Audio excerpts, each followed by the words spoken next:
Will Tennessee continue its dominance over the ACC, or does Syracuse have a trick up its sleeve? Let's break it all down.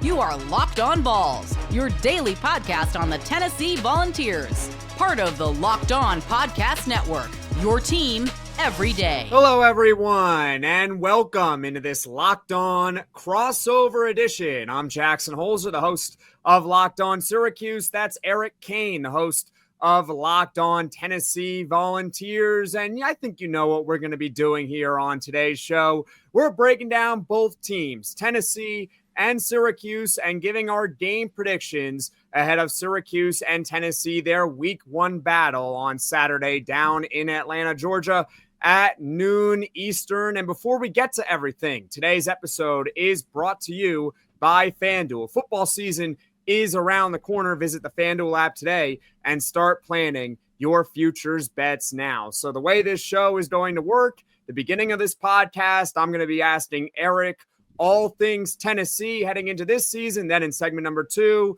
discussing all things Syracuse heading into this season. And then to end the show, going over our game predictions. All right, so Eric, let's start off with Tennessee here. A lot of leaders on its offense from 2024, a team that was in the college football playoff a year ago, they're gone. Nico Iamaleava. We don't have to get into all that saga here on today's show. Thank you. We all know that. But Dylan Sampson at running back. He's with the Cleveland Browns in the NFL. He was pretty good. The 3 leading wide receivers from Tennessee are gone. How does Tennessee replace those guys, and what do you expect from them in week one?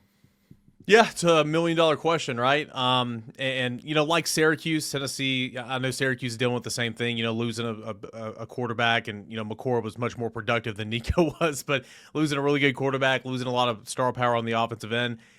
I'll start with quarterback, I guess. We know Nico, he left the last day of spring practice. Tennessee had to scramble. Tennessee had to find a quarterback in the spring window. Obviously, options were limited.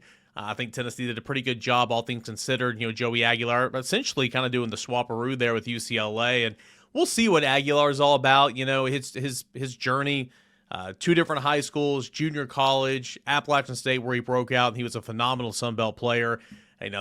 Went back home to the West Coast, essentially UCLA, and then obviously when Nico gets there, he comes over to Tennessee. So, big play arm. Interceptions have been a thing for him in the past.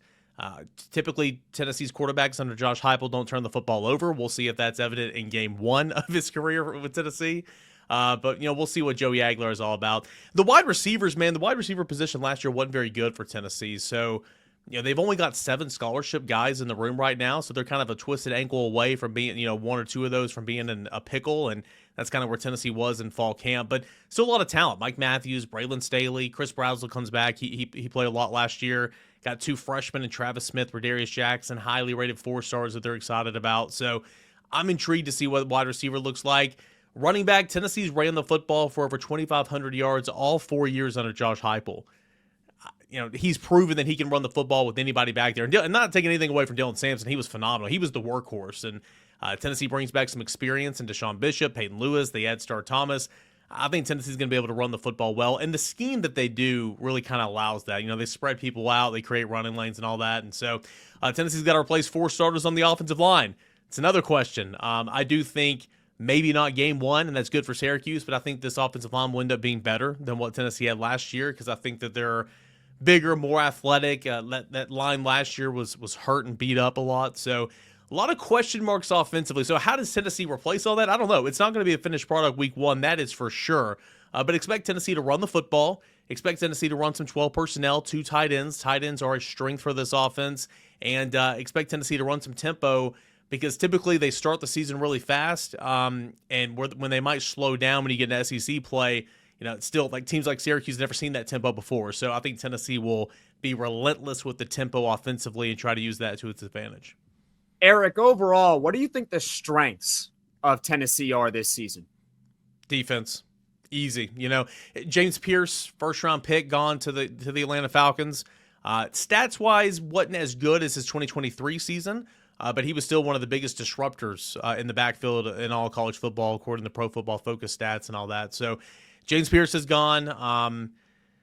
Keenan Peely, starting middle linebacker, he missed half the year last year, so you've already kind of been playing without him. Lost some guys in the interior of the defensive line, but a lot of these guys that were in the rotation last year, and Tennessee plays a ton on the defensive side of the football, are back. Tennessee's going to play 12 to 13, 14 guys up front. They're going to stay fresh up front, led by Joshua Josephs, and I think they've got a number of defensive linemen, Dominic Bailey, Tyree West, Bryson Eason, that will try to be making an impact, in the trenches there.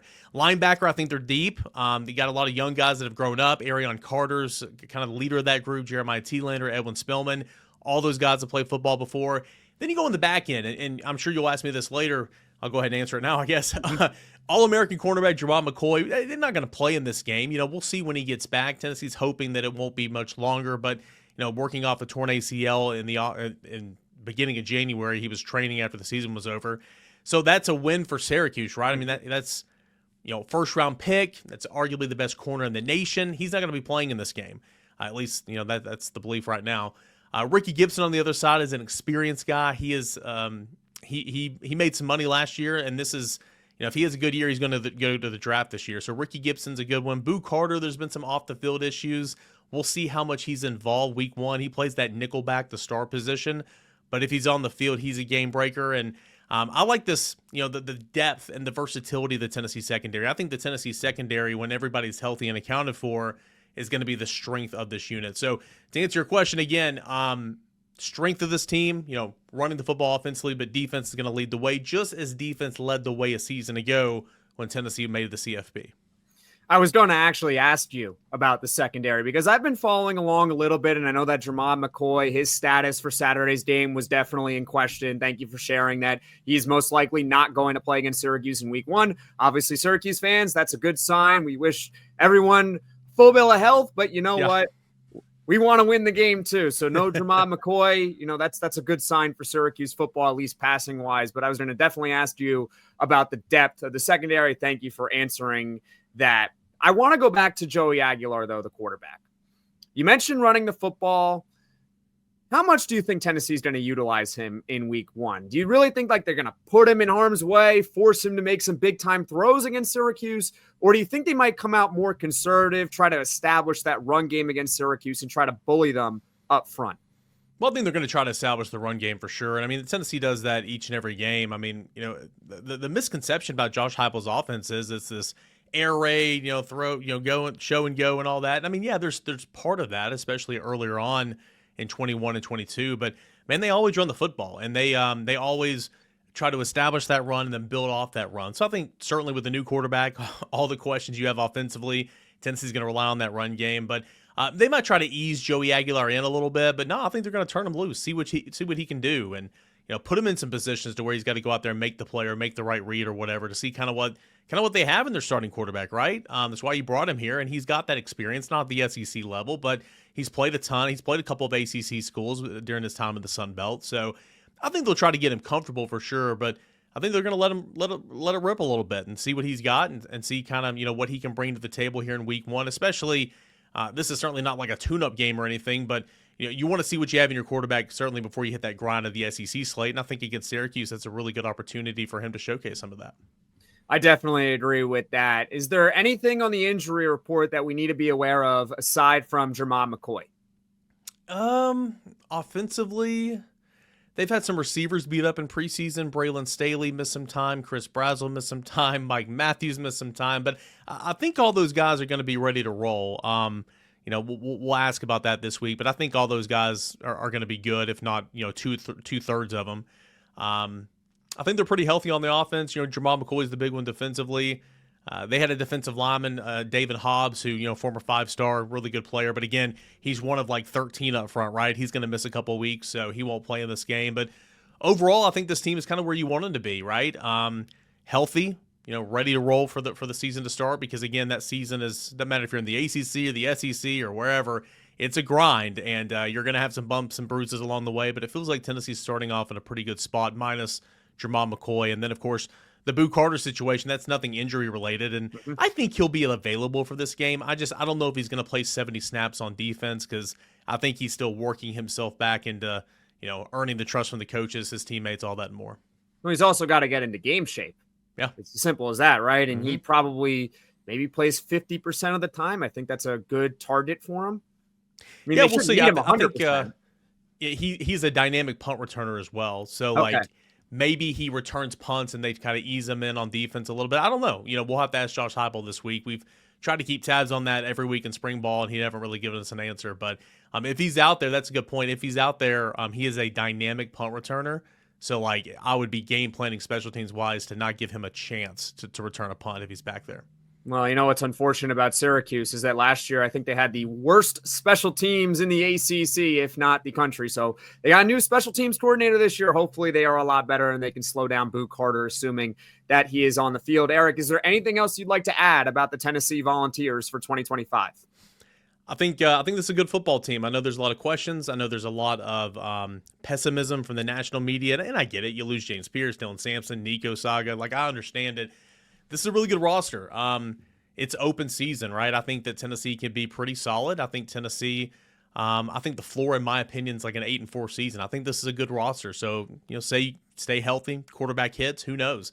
This team could be contending once again for a college football playoff spot. So I'm excited to see what they look like. Obviously, a pretty good test coming off a 10-win campaign in Syracuse a season ago for that season opener in Atlanta. And speaking of Syracuse, coming up, a Syracuse overview for week 1 against Tennessee and for 2025. Stick with us here on this Locked On crossover edition. Guys, you've probably heard of Viagra or Cialis. Maybe you've even tried them, but if you're looking for something beyond the usual pill, it's time to meet Rougiette Ready. Rougiette Ready is a next-gen prescription treatment designed to amplify arousal in the brain and boost blood flow. Unlike the usual pills that can take hours, Rougiette's 3-in-1 formula dissolves under your tongue and kicks in fast, on average, in 15 minutes. Effects can last up to 36 hours, so you can stay confident and in control when the moment is right. If traditional options haven't worked, Rougiette might be the answer. Over 150,000 men have already made the switch. Head to rougiette.com/lockedoncollege and use code LOCKEDONCollege to get 15% off today. That's RUGIET.com/lockedoncollege and use promo code LOCKEDONCollege for 15% off. Individual results may vary with prescription treatment. Compounded drugs are permitted to be prescribed under federal law but are not FDA approved and do not undergo FDA safety, effectiveness, or manufacturing review. Please visit the Rougiette website for full safety information.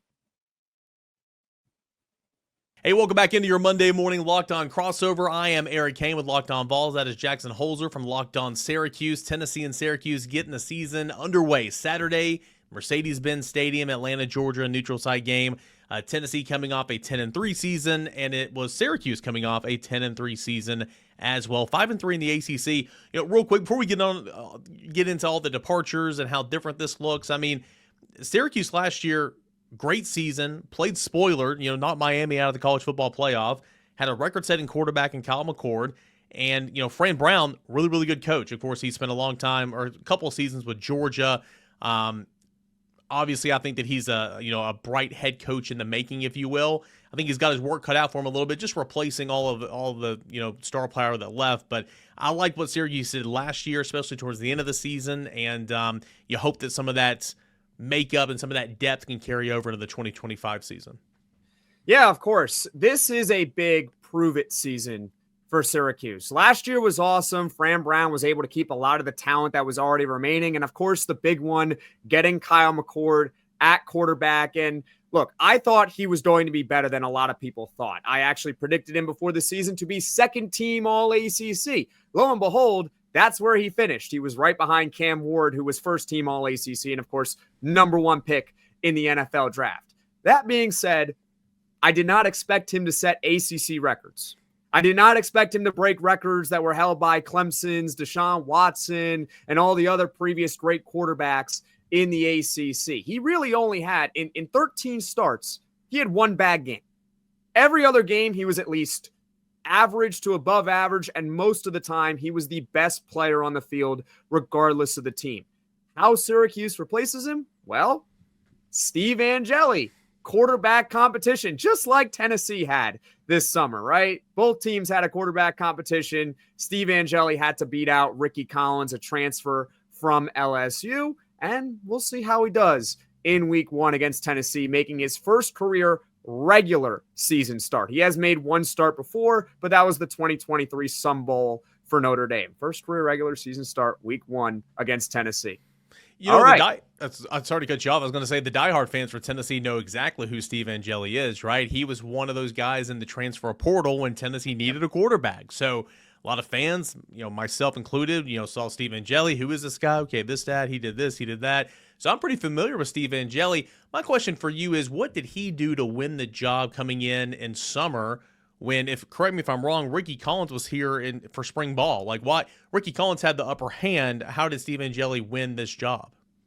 That's a great question. Number one, I think he showcased leadership. Fran Brown was saying repeatedly throughout the offseason that he was looking for a quarterback who is not only just the best on the field, right? It's not only about having the best arm or the best legs or being the most accurate, but also it's the intangibles and it's the mind. And look, yes, he got here over the spring. But once he's able to learn that playbook, once he's able to develop chemistry, it really comes down to, okay, who gravitates to whom, right? And it seemed like the players gravitated more towards Steve Angeli. He also has more experience. It's not a lot of experience, but he does have one career start. He did make that cameo appearance in the college football playoff. So as I once told our fans here on Locked On Syracuse, look, if Steve Angeli has a bad day at practice, you can go turn on the game tape and see, well, maybe that was just a bad day for him at practice, because look what he did against Penn State in the playoff. Look what he did in the Sun Bowl against Oregon State and all the times that he had to fill in for Notre Dame. Now, if Ricky Collins has a bad day at practice, what's the tape? He's got 7 career passes at LSU, none of them really coming in any high leverage situations. So at the end of the day, once Steve Angeli is able to pick up that playbook and develop chemistry, it simply came down to who had the better leadership, who was able to get the guys to gravitate more towards him, and ultimately, who gives Syracuse the best chance to win in week 1 against Tennessee. So you got your quarterback settled, all right? We know a little bit about Steve Angeli, but Syracuse lost its leading receiver, and he was a great one. 9 touchdowns, almost 1,000 yards. He left in the spring portal, if I'm not mistaken. I'm blanking on his name. What was his name? Trevor Pena. Yeah, Trevor Pena. You're losing him. You're losing your tight end that was pretty productive as well, almost 1,000 yards, 7 touchdowns. Losing a 1,000-yard rusher, 16 touchdowns. Also a really good receiver out of the backfield, 64 receptions. Lost 3 transfers on the offensive line to the portal. How do you replace all that on offense? And again, I know we just talked about for Tennessee as well. Tennessee doing the same thing, but how do you replace all that production? Because it's a lot of production. That's the million-dollar question, because with all due respect to Syracuse, Syracuse is still a program that's trying to get to that next tier. They're trying to be able to stack multiple great seasons in a row, because 2018, they also won 10 games. But we don't need to talk about what happened in 2019. And then we definitely don't need to talk about what happened in 2020. With Tennessee, they lose guys, but then they replenish. They lose guys, they replenish. It's the same.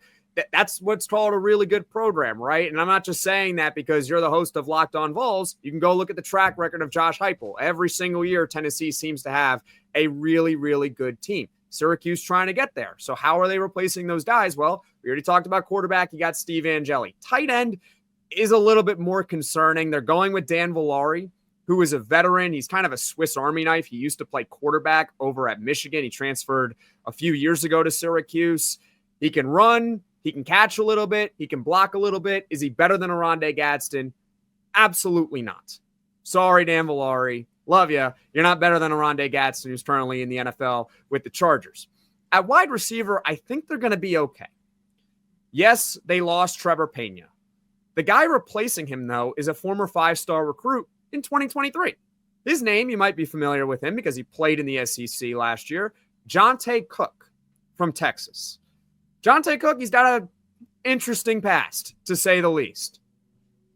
But maybe Syracuse giving him a shot as the starting slot receiver, maybe that's exactly what he needs. So I would not be surprised if he went out and he had a big season for Syracuse and was able to replace the production that Trevor Pena gave Syracuse last year. As far as on the outside, Jackson Meeks, great player. He might make the Lions' 53-man roster as an undrafted free agent because he has had a terrific preseason over there. But in comes Darryl Gill. Darryl Gill last year was the 5th option on the Syracuse offense, and yet he was still able to carve out a pretty nice role, 500 yards at wide receiver as a 5th option. Yeah. That tells you that when you get on the field, you are very, very productive, and it also shows that maybe he can step in and be a wide receiver number 1 for Syracuse. So you got Darryl Gill, you got Jonte Cook. I almost said Trevor Pena again. Apologies on that one. And then there's this guy named Justice Ross Simmons. Justice Ross Simmons a couple years ago was a transfer from Colorado State. He had a great year over there, high expectations heading into 2024 for him. But unfortunately, he dealt with injuries. And then it was almost like a Wally Pipp situation because by the time he got healthy, too many players on the depth chart had surpassed him already. Yeah. Now, clean bill of health. Seems like he's good to go. He's already said on record that his goal this season is 1,000 yards. I do think that's a little bit ambitious, but you know what? You might as well set your goals high. So when you have a guy like Justice Ross Simmons and Darryl Gill and Jonte Cook, I do think they're going to be okay at wide receiver, even though they are missing a lot of great players from last year. Quick question. We're Tennessee, a lot of questions on the offensive end, but I showed my work. I think Tennessee's defense is going to be really good. I do, even though they lost some. Syracuse didn't really have a defense to hang its hat on last year. I mean, it was fine, but the offense was so explosive, was so good. I think the 29 points per game, that was 14th in the ACC, allowed over 150 yards per game, 5.2 yards per carry. So the defense wasn't fantastic, but it didn't have to be fantastic last year. Where's the defense for Syracuse heading or going to look like in 2025? We're all hoping it's going to be a lot better than it was last year. Okay. And also the thing with last year was Syracuse was mostly a pass-first team, and yet they held the ball more than any other team really in the country. Their time of possession numbers were off the charts. It really doesn't seem like it makes a lot of sense, right? You throw the ball, you got incompletions. Next thing you know, you're giving the ball to the other team. You're not going to possess the ball a lot. That was not the case with Syracuse last year. They pass first, and they controlled the clock in most games, so their defense wasn't on the field all that much. What gives me a little bit of hope for Syracuse is that last year, I think their big weakness was just tackling. They were one of the worst tackling teams in the ACC, according to Pro Football Focus. Can they be at least middle of the pack this year? Because if they're middle of the pack this year, then all of a sudden those 25-yard plays that would happen against Syracuse last year, all of a sudden they become 10-yard plays. And it gets a little bit easier for Syracuse to defend. Make the opponent march down the field against you. Don't let them complete 50-yard plays because you couldn't make a tackle for 5 yards. I bring up a constant example of last year against Georgia Tech with our linebacker, Derek McDonald, who is returning this season. He's got Haynes King in the first quarter dead to rights. It's going to be like a negative 8-yard play, 8-yard loss. All right. He's got him. He doesn't make the play. It becomes a 20-yard touchdown. That's something that can be fixed. You just you're in position, make the play. With Tennessee, I see examples of that too from last year as far as I was actually, because I don't want this to happen, I was watching a little bit of NC State against them last year. Yeah. One of those first drives of the game for Tennessee, it's like a 3rd and 14, if I remember correctly. He's got him. Tennessee, the NC State linebackers got him. It's going to be 4th and 4 or whatever. I remember the play was in the first quarter. Forgive me. I'm not going to name the exact time and distance and everything because I don't remember everything. But I just remember watching that play. Next thing you know, I think it was Dylan Sampson with the ball. He kind of like zigzags a little bit, and then he gets the first down. Yeah. If you're Syracuse, make the play, and you force Tennessee to kick the field goal instead of eventually scoring a touchdown. Yeah, Dylan Sampson did a little bit of that a lot last year. So. Yeah. No, I mean, look, he's a great player, but at the end of the day, if he's in front of you, I don't care that he's going to the NFL. You're a Division I linebacker. Make the tackle. That's all we're asking for. We're not sitting here saying you got to bottle up, Tennessee's running back to no gain every single time. It's when you're in position to make the play, make the play. So I think there's some parallels here, Tennessee offensively to where Syracuse is offensively, where I think their difference is, I think Tennessee's defense, more experience, obviously, than that of Syracuse, and a little bit better results from those returners. But we will get to the game predictions, how Jackson feel this game is going to go for Tennessee and Syracuse, and the season opener coming up next right here as we cross it over. Locked On Vols and Locked On Syracuse. Hey guys, want to tell you about our friends over at FanDuel Sportsbook. August the 26th, it's coming up. It's tomorrow, right? It's Tuesday, August 26th. Officially, it's FanDuel Futures Day, a brand new holiday for football fans who live for the bowl predictions and the preseason hunches. For just 24 hours, FanDuel's giving you deals on the NFL season predictions. So whether you're going to call the MVP, eyeing a long shot division winner, or if you want to check out and call your Super Bowl champion before the season even kicks off, this is the place for you right now. This is your moment. You can take a flyer on an MVP. You can take, look at those odds over there at FanDuel Sportsbook and just try something out. I mean, it's Tuesday is the Futures Day. It's only one day as well, so you better make it count. You better take advantage.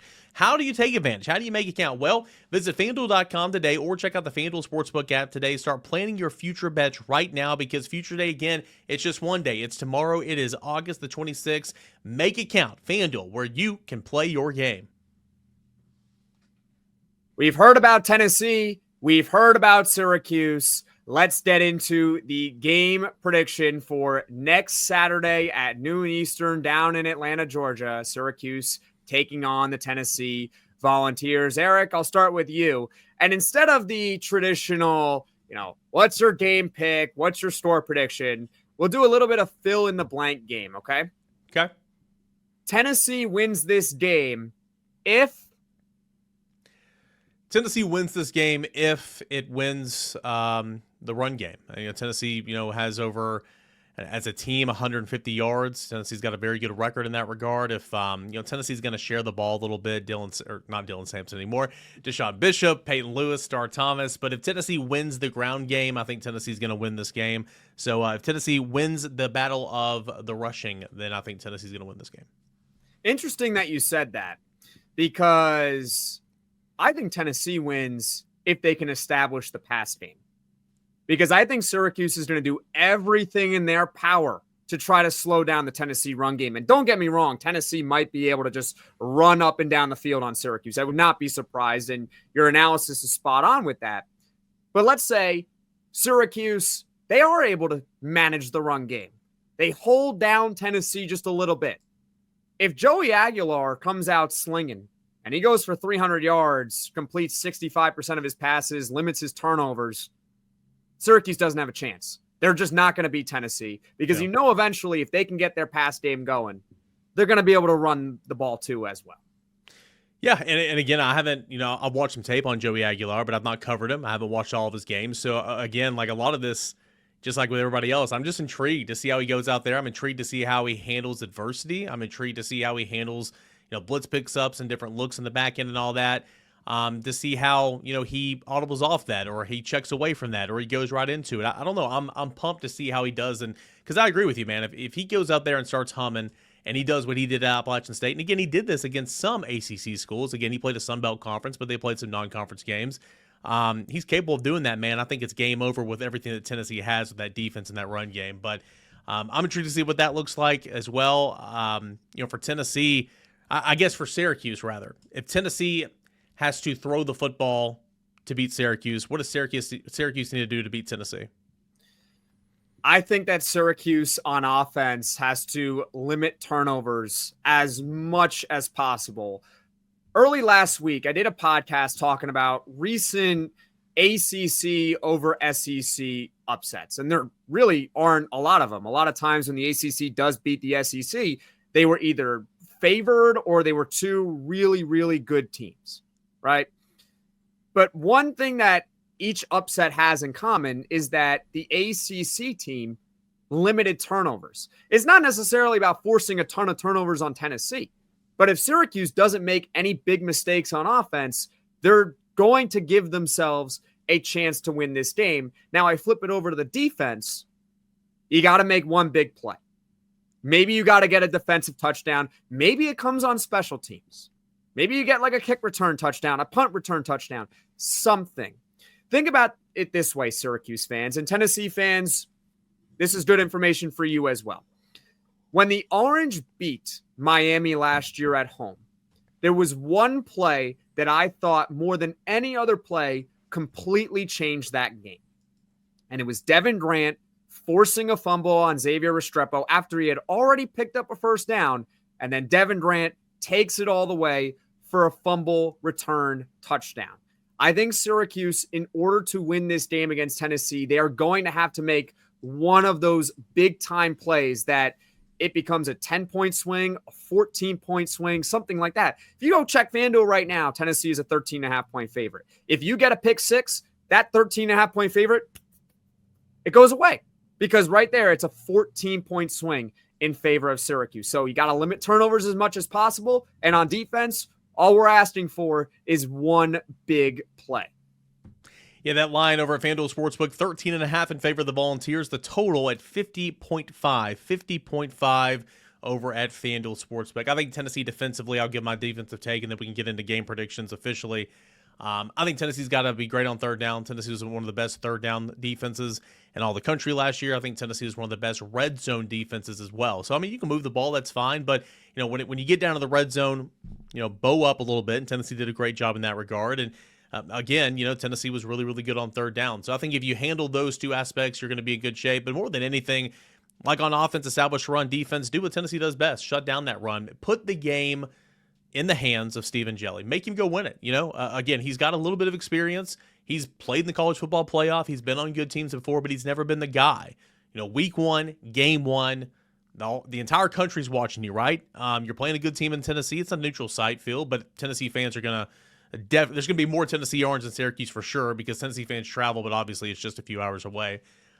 Put the game in the hands of Steve Angeli. What are you going to do? Is the veteran Tennessee defense going to win that battle, or is Angeli going to shock some people? I say put the game in his hands if you're the Tennessee defense and, see where the cards fall. I think you like your chances if you're the Tennessee defense in that regard, just based on, the history of what you've done and a relatively – I'm not going to call him a rookie because he's been there, done that, but a rookie in a starting role. I'm smirking a little bit, but it's because I think Syracuse is going to do exactly that. Yeah. I think they're going to put the ball in Steve Angeli's hands and say, go win the game. I don't think they're going to come out here because I'm just going based on last year. And last year they were a pass first team.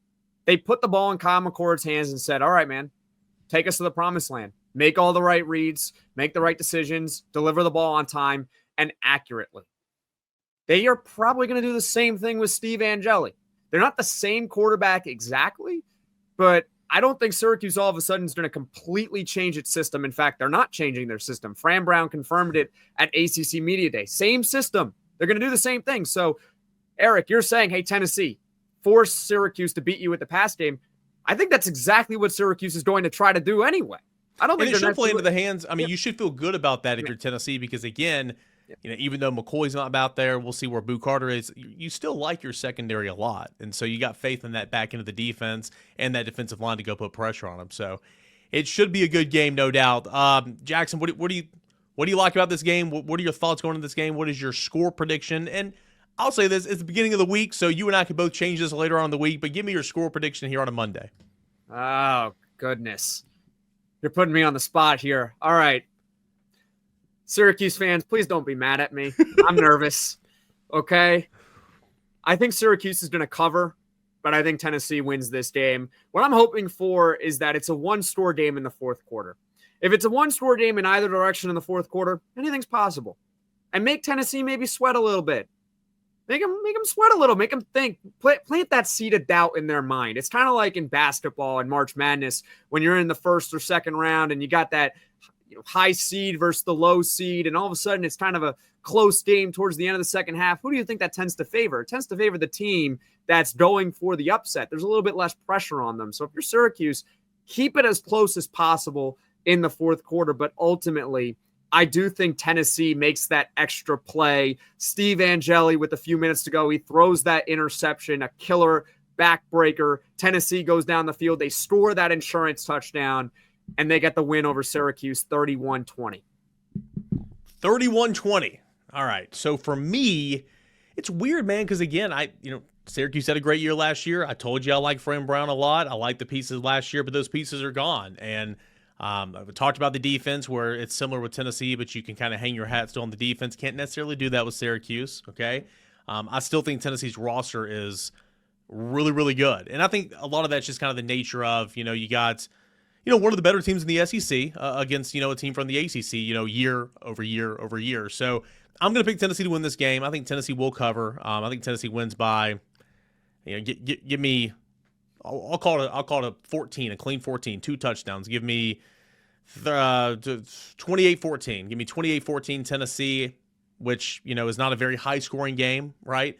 But I do think that there's going to be some sloppiness. It's week 1. Both teams are trying to figure it out offensively for sure. I think there will be some missed tackles because there's always missed tackles in week 1. Hopefully it won't be as sloppy as the start of that game in Ireland a couple of days ago. But boy. I think as the game goes along, Tennessee will rely on that experience and, especially running the football. And I think backed by more Tennessee orange than Syracuse orange, I think Tennessee is going to be able to run itself to a win here. Eric, before we go, I need to ask you a question here. I'm not expecting you to know the answer. Last year, Syracuse opened the season against Ohio. Guess how many missed tackles they had, according to Pro Football Focus? Let's say 17. Close. 19. Okay. Wait, you know what happened the following week when they played a better opponent in Georgia Tech? What? 6 missed tackles. Okay. That's week 1 for you. Yeah. Weird stuff can happen in week 1. And if you're Syracuse with all that weird stuff, you got to take advantage of the weird stuff. If a ball is on the ground, you got to pick it up. It's as simple as that. That is how Syracuse can potentially upset Tennessee. And if you're Tennessee, take care of the football. You take care of the football, you should be able to run up and down Syracuse's throat, make enough plays on defense, and Tennessee should be able to walk away with a nice, clean victory over Syracuse. Folks, thank you so much for watching. Thank you all so much for listening. This has been a Locked On crossover edition, Locked On Syracuse, Locked On Vols. You can check us out on YouTube or wherever you get your podcasts. Folks, feel free to hit that like button, hit that subscribe button. It helps both our channels grow to reach all of our amazing fan bases. And hopefully we can reconnect next week following a Syracuse upset. Apologies. It's a crossover edition after a wonderful, wonderful game. Take care, everyone.